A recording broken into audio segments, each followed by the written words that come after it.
Hi everyone and welcome. I'm Diane and my passion is painting and creating nature-inspired watercolours in my studio, which are easy for you to do too. I share all my paintings with you on YouTube, and on our website dianeantone.com you can find free downloadable sketches for all the videos to help you make the most of your painting journey. And if you'd like a little bit more, we also have channel memberships with loads of perks for you to enjoy. So welcome on board. Click subscribe and turn on notifications, and let's learn to paint watercolour. Hi everyone, Diane here. Hope everyone's well. Welcome to my studio today, and we're going to do a painting today of a red cardinal on a bokeh background, a bokeh background. I wish I could speak Japanese, I'd get it right then. Bokeh, or something like that, bokeh. So let's just ring the bell and get started.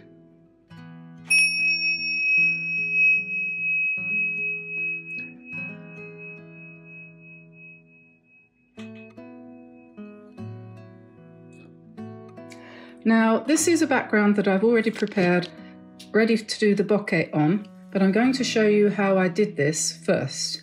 And it's quite a simple background actually. So I'm going to be using three different shades of blue for this background, possibly four, maybe, might use this one as well. And I've got them in my little dishes like that, so I'm just going to move those out of the way while I go to my painting here. And as you can see, it's a fairly random background, and once that's dry, then what we'll do is we'll do the bokeh effect, and then once that's dry we will paint the bird. So first things first, I always like to start by wetting the paper when I'm doing a wet in wet background with a spray bottle of water rather than brushing water all over it. It's much quicker and it stresses the paper out less. Now here I've got a sheet of watercolour paper which is pre-stretched. That means I've wetted the whole sheet on both sides, and then I've taped it down to a board. This is a quite thick piece of fibre board of some sort, doesn't bend. And I have then used craft paper tape, which is sticky on the back, to stick it down. Then I wait for it to dry, and when it dries it comes with a lovely tension. It has a wonderful tight surface then that you can paint on easily. So I'll just make sure that everything, oh, I've got some yellow on that brush. It doesn't matter, that will disappear. I'll just wipe that off. It's a brush I haven't used for a while. I'll just get rid of that. And now the water has more or less soaked in and it's more or less over the whole paper, so I'll try cleaning out that brush a bit. Now there's lots of different ways you can put the paint on for this. The more random the better. This is ultramarine blue. This is phthalo blue. This is cobalt blue. And this is, yes, it says it's ultramarine. And this is French ultramarine. Okay, so there's slightly different, but not much. You don't need both. Okay, so the design I'm going to be doing is I'm going to do a red cardinal on some holly. So that area, we're going to want it to be reasonably light anyway, so the middle. So I'll start on the outside edges. And I'm just going to drop paint in with lots of water. The 3 or 4 different colours that I've got.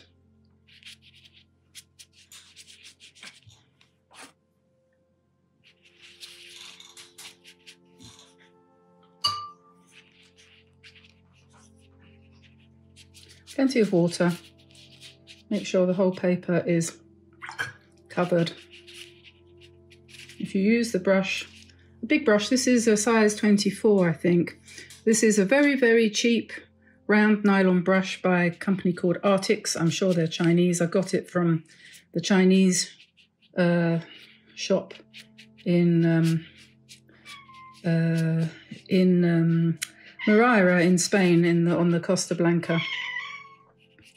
A few years ago now, but I haven't used it much because it was trapped in our apartment down there during the worst of the pandemic, or the beginning, the first lockdown, and I've only just got my belongings back.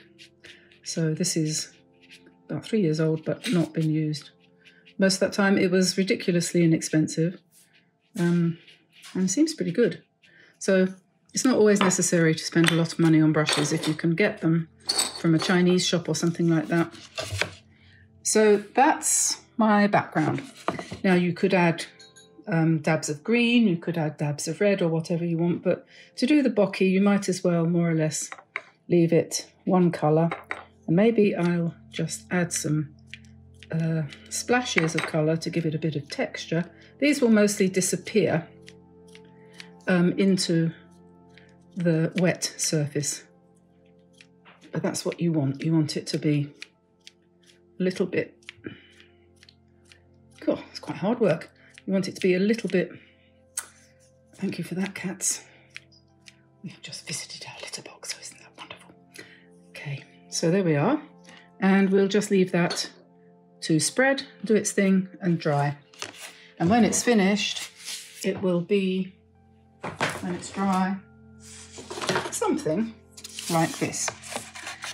Now this one, I did have a little bit of pink in, I added a little bit of pink, so that's not necessary though, you don't need to do that. And now here I've got my my stencil.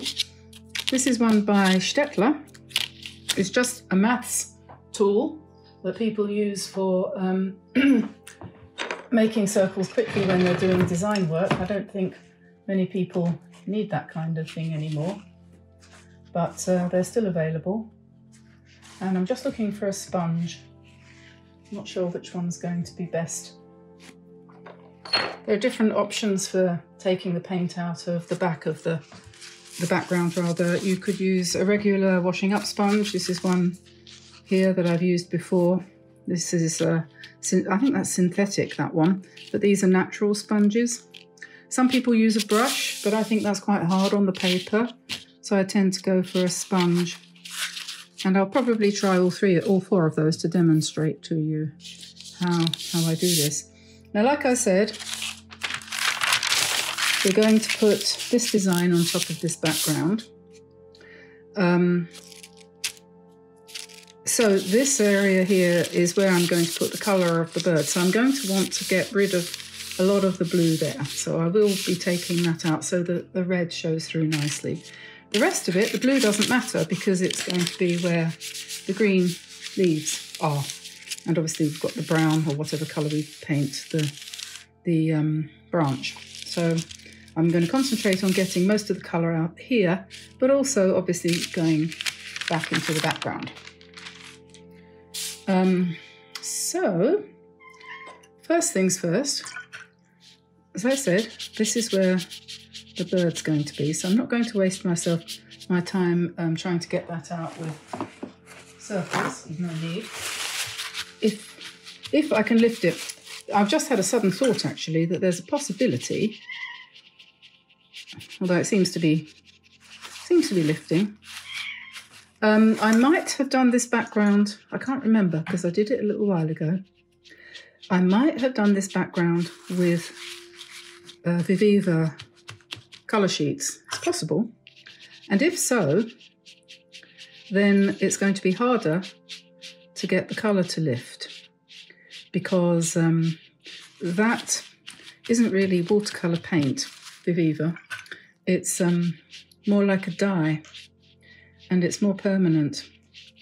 So, yeah. But it is coming up to a certain extent. It doesn't have to come up completely. The other thing is, as well, if by chance you find that your bokeh circles won't lift, then what's the matter, Frankie? What's the matter? If you find that the circles won't lift properly, then you can always try making circles with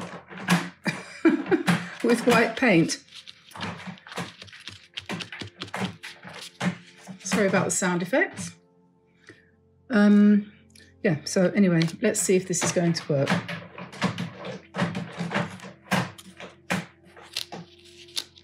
So we take our stencil and we wet the sponge, and then we just rub away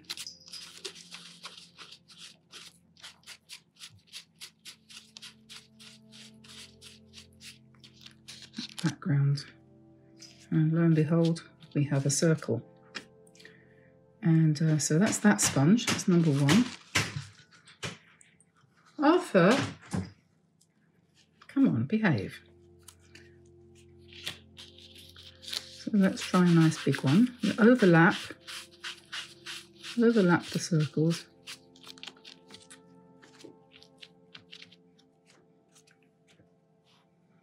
The most important thing is to make sure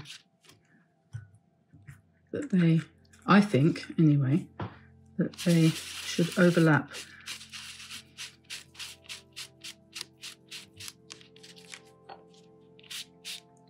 And some should be darker and some should be smaller. Different sizes.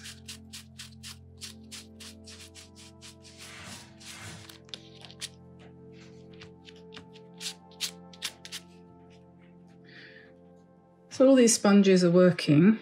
I think the first one probably made the cleanest lift. Let's see what this one does.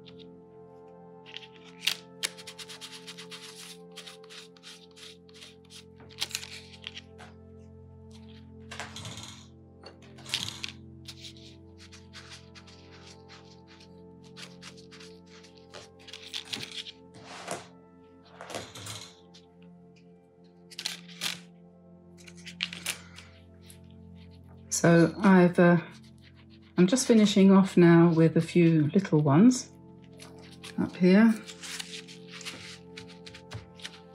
It's nice to have, oopsie, nice to have a variety of shapes and sizes.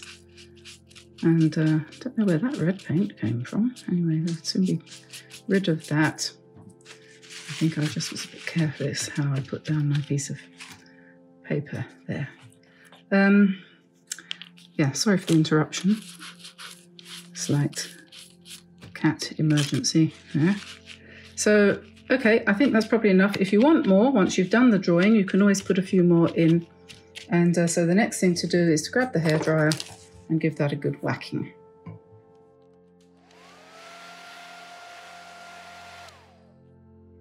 Okay, so that's nice and dry now. And here's my sketch, which I did on tracing paper. And if you did it on tracing paper, or even if you didn't, it doesn't matter. If you did it on ordinary paper and you'd rather transfer your sketch rather than draw onto your background, you can use an ordinary pencil to give you a carbon effect. So this is a Derwent Rexel sketching pencil. We used to call them carpenter's pencils, because they have a very strange flat lead like that, which is actually rather good for covering a large area quickly.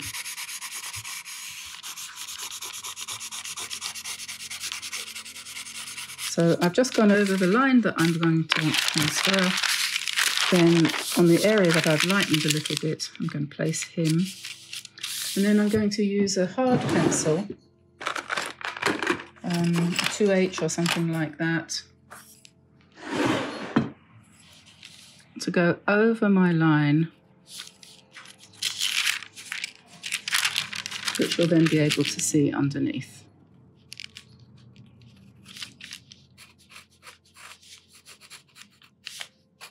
And this is a quick way, especially if you're going to do this drawing more than once. You really don't want to have to concentrate hard on doing it again and again and again. So once you've got it the way you want it,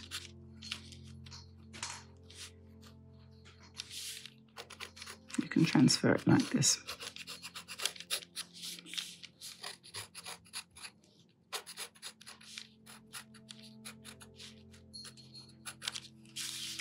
So that should be there. And then if you want, you can just, oh, I forgot his mask. That's always an important thing, to get that in the right place. If you want, you can just paint over those lines that you've just transferred on. But you may want to make them a little bit darker.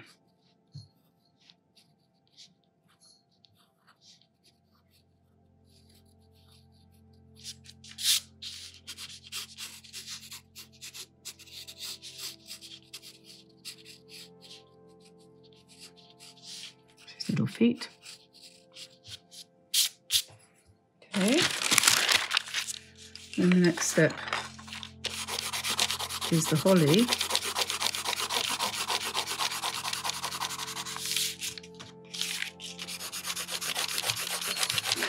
If you want to download this sketch, I will put it up on the website, DianeAntone.com.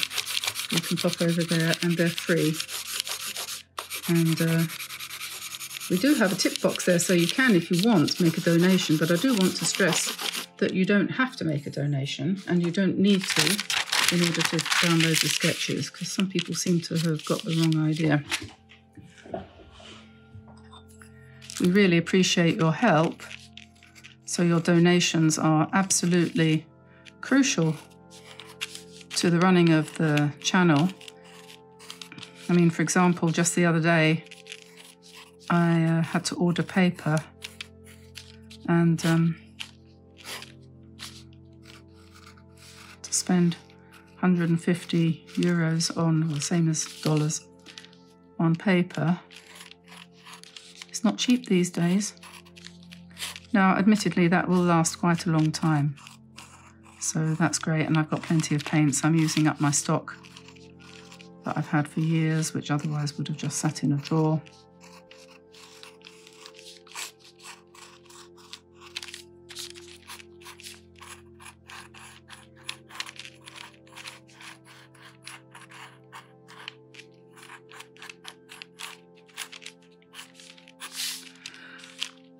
And as you can see, this wants to be as random as you can possibly get away with. I don't believe in making things geometrically effective, geometrically perfect, or in any way perfect, personally.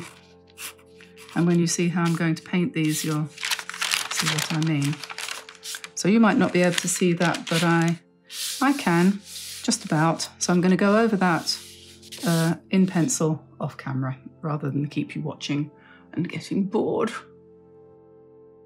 So there we are now, it's all sketched out, and I'm going to start adding some quinacridone gold, which is this colour here, to start bringing the greens out that we're going to create as we paint over the blue. So we'll start with yellow, and I'm going to make it really loose. And you can see how you get different shades of blue, green underneath, because of the blue underneath. Sorry, I sounded a bit garbled, but you know what I mean.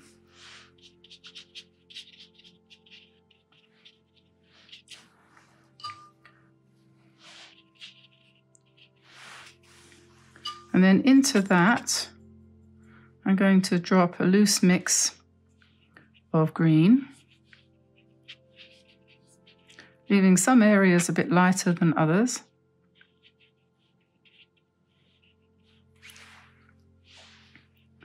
And we'll let that run, see what happens. And then I'll probably do the berries. Start off with cadmium red and just leave a little light area for the highlight. You can make that white later with some white gouache if you want.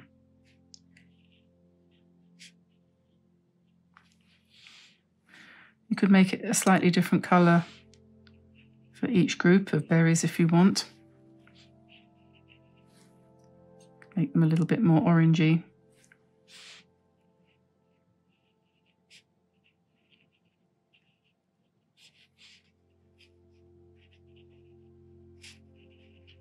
Again, we're going to keep them quite loose.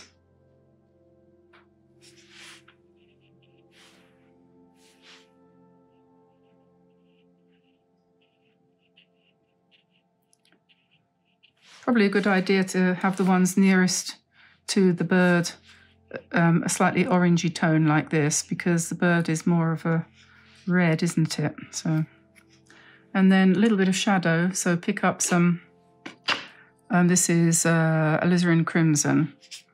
Just pick up some alizarin crimson and just sort of do little half moons of shadow around the bottoms of these berries that you've just painted, and let that run. Just keep it really loose.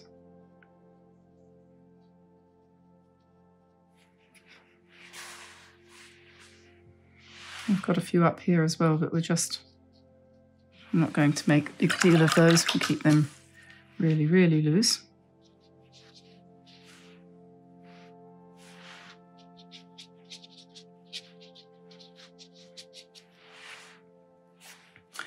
Then we might use the, if I can find it, I can hear it there, it's there somewhere, the metal glass pen, and we can draw the veins of the holly into the damp paint. I've done this a few times before.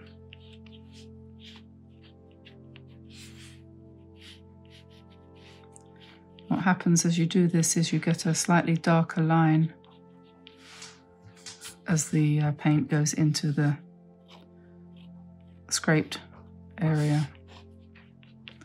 And I will sharpen this all up later a little bit once it's dried. We don't really know what it's going to do yet.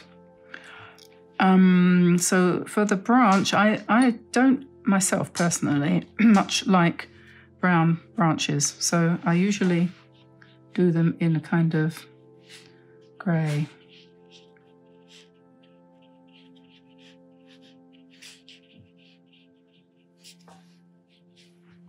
And I mix the grey from cobalt blue and red.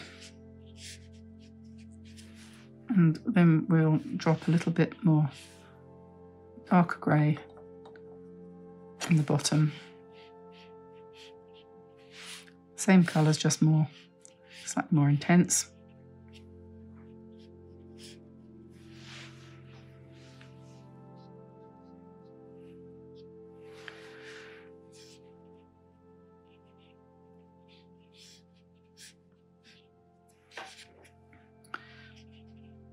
And we're going to look at the areas which are darkest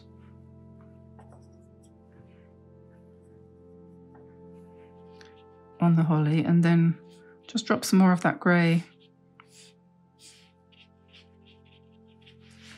in and let that run too.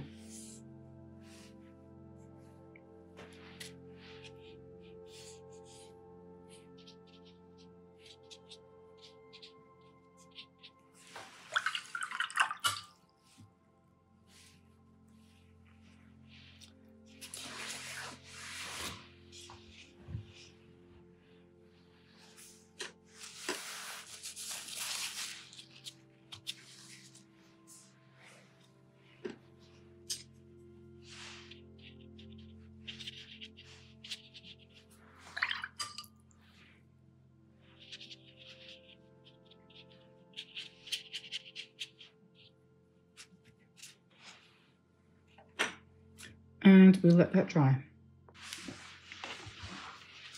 I'm just going to add some quinacridone yellow now to sharpen up some of the points of the holly leaves before I leave them to dry.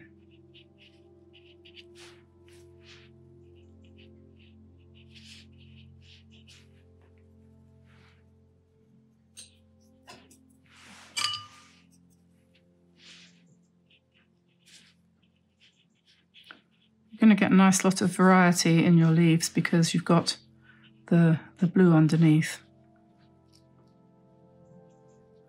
If you do the bokeh process, if you do try this process, it's a good idea to use a very good quality paper,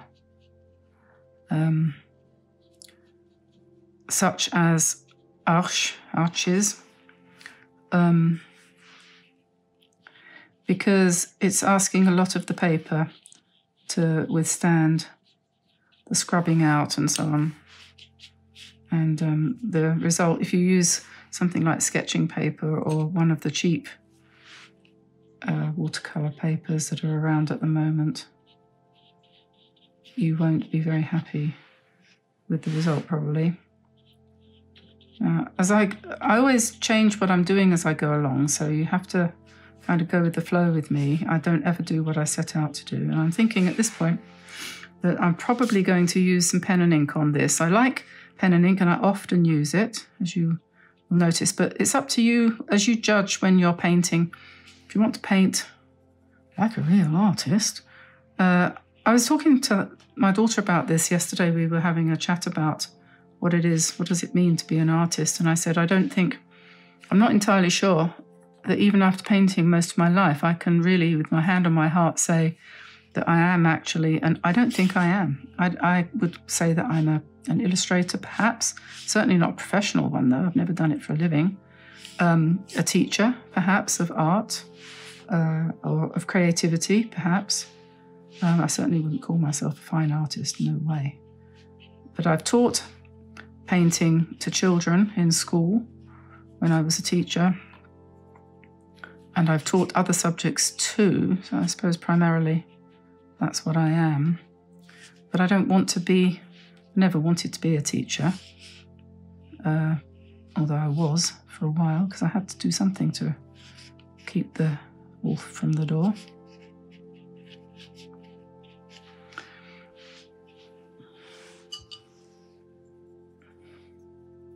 I think it's very hard being a teacher nowadays. It didn't used to be quite as bad as it is now. Oh, God knows what it's like at school, with all the troubles with COVID and everything. Can't imagine. I'm so glad I'm not doing that anymore. I have a daughter, no, I don't. I have one of my nephew's wife was a teacher, and she's just decided to give it up because I think she wanted to start a family, but she is probably sensible to get out of school. You can see the leaves gradually taking a little bit more form. So I'm just kind of adding shadow, and this one needs to dry before I can do much more to it. And I might end up not doing pen and ink at the end. It just depends how it turns out.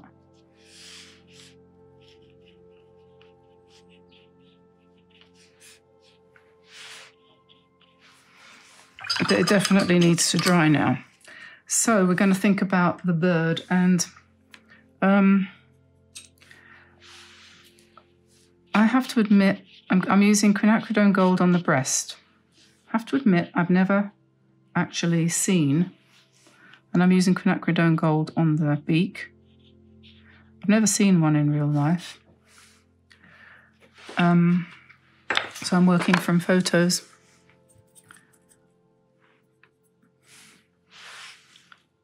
And we're going to get a somewhat muted red here, of course. Unless we used, what do you call it, gouache, we're bound to get a certain amount of the blue showing through. But I'm not sure that it matters if we do it right. Whoops, that does.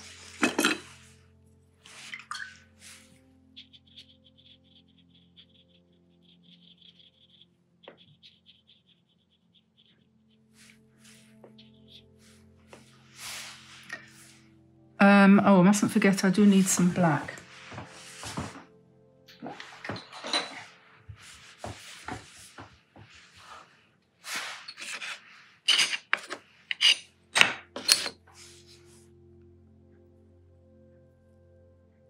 What I'll do first is the eye.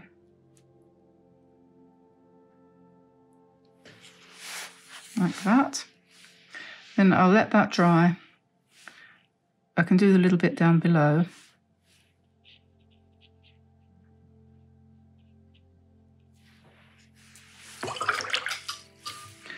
And then let's try adding some of this red.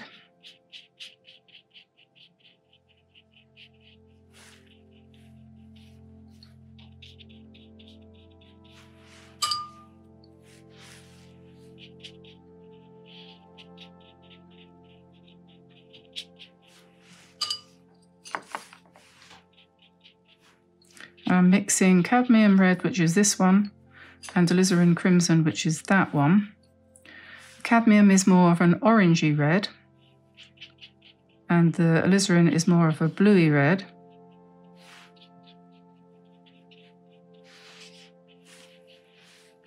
So you really want a mixture of both, I think.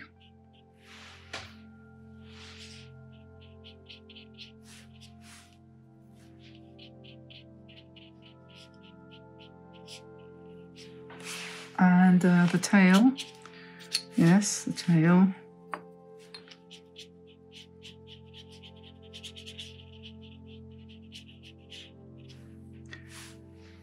And this back wing here.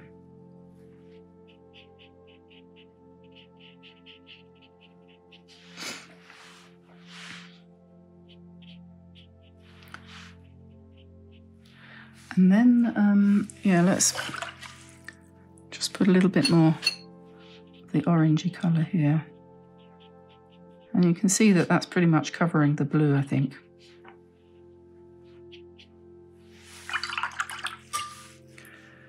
And now we'll probably go back to the mask. And I'll try and leave a little white, if my hand won't shake, a little white line just at the top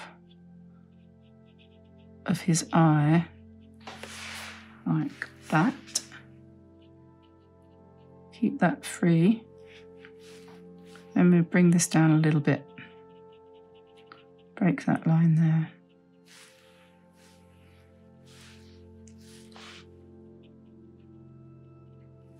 And then I assume these birds have got a fairly reddish brown beak. I'm going to put a little bit more colour in there, and hopefully the black will bleed a little bit in.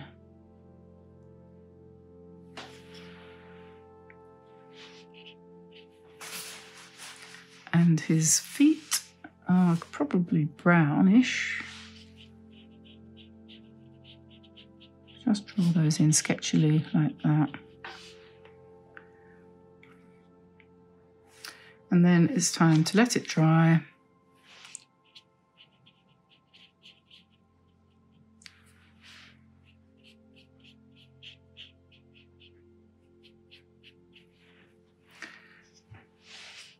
And come back and see what it looks like after lunch when it's dry. Okay, so this is all nice and dry now, so I'm just going to come in with a little bit of bright red just to emphasize the redness around the breast area, chest and shoulders here, and maybe one or two little flecks of brighter red in the headdress there. And we'll smooth that out a little bit. And then this is Winsor Violet, and I'm just going to add just one or two little,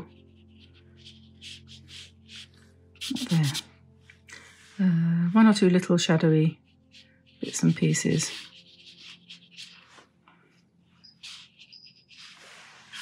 Where you might imagine that there would be a little bit of shadow.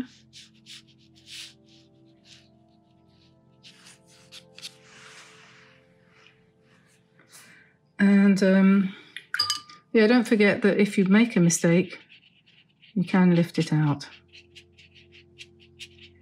You just miss stroke. And I'm just going to put a little bit more gold in the chest there. And then what was I going to do next? I'll sit down, I think, and then we want a little bit. Now I'm putting a mixture of white and that's to say Winsor & Newton designers gouache, white gouache there to just lighten the top of the beak a little bit, and it looks terribly white to start with, but it dries much lighter. It really does. You can see it fading as we speak. So that will not be as dark as that once it's dried. And then I'm going to go get some more black. A lot of times when you get towards the end of a painting, the finishing details which make all the difference are very, very, very tiny. So not particularly dramatic.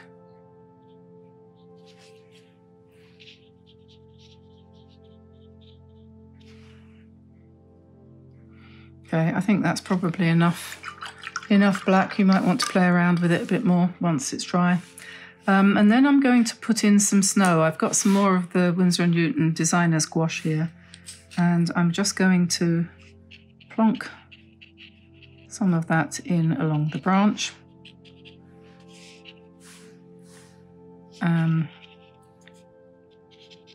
Just to indicate a little bit of snow.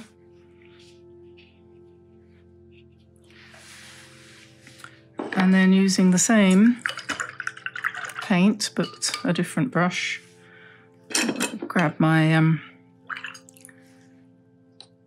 riggery type thing, and I'm just going to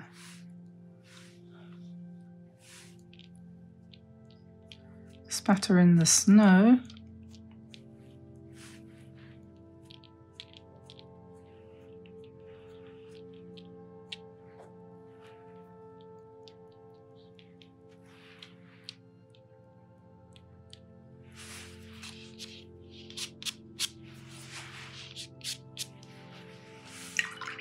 And then perhaps a bit of blue as well, maybe.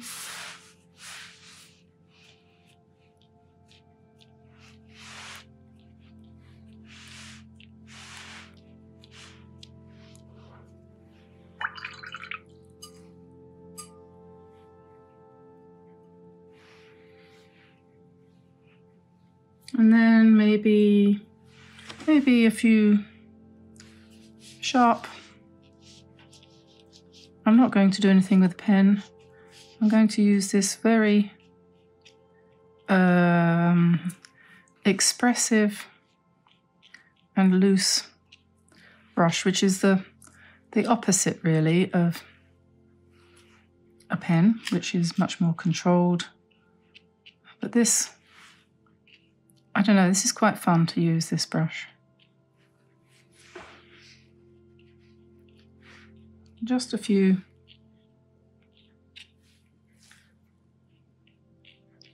spiky lines to sort of capture the idea of holly, which is spiky. And maybe one or two dots of purple down here.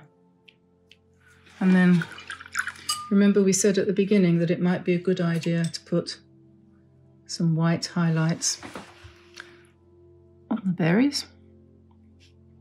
So we can go in and do that. I can kind of represent either a touch of snow that's landed on them or else just the highlights in the light. Maybe we'll just make the highlight in his eye a tiny bit bigger.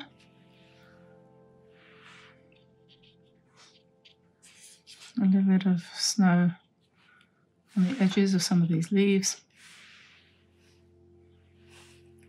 Maybe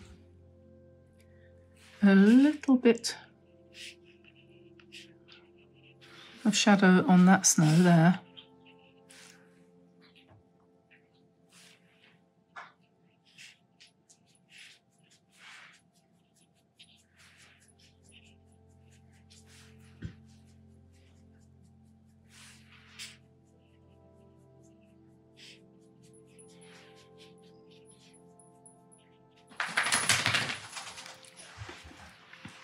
You could go on like that forever, really. I just want to, tiny bit of darkening there underneath the tail. So then what I have to do is wait for that to dry and rub out any of the obvious pencil lines. But once I've done that, oh, I don't think I didn't mean that. I didn't mean that to happen, so I'll take that out.